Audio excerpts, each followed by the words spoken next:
الرحمن احول عاصم نے بیان کیا اور ان سے انس رضی اللہ عنہ نے کہ نبی کریم صلی اللہ علیہ وسلم نے فرمایا،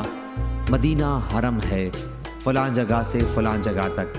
یعنی جبل عیر سے سور تک، اس حد میں کوئی درخت نہ کاٹا جائے نہ کوئی بدعت کی جائے، اور جس نے بھی یہاں کوئی بدعت نکالی اس پر اللہ تعالی اور تمام ملائکہ اور انسانوں کی لعنت ہے۔ صحیح بخاری حدیث نمبر 1867۔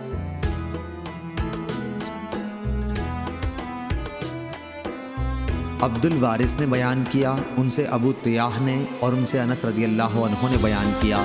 کہ نبی کریم صلی اللہ علیہ وسلم جب مدینہ ہجرت کر کے تشریف لائے تو رسول اللہ صلی اللہ علیہ وسلم نے مسجد کی تعمیر کا حکم دیا۔ آپ صلی اللہ علیہ وسلم نے فرمایا، اے بنو نجار، تم اپنی اس زمین کی مجھ سے قیمت لے لو، لیکن انہوں نے عرض کی کہ ہم اس کی قیمت صرف اللہ تعالیٰ سے مانگتے ہیں۔ پھر آن حضرت صلی اللہ علیہ وسلم نے مشرکین کی قبروں کے متعلق فرمایا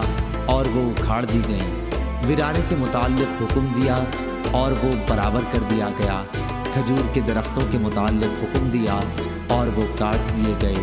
اور وہ درخت قبلے کی طرف بچھا دیے گئے۔ صحیح بخاری حدیث نمبر 1868۔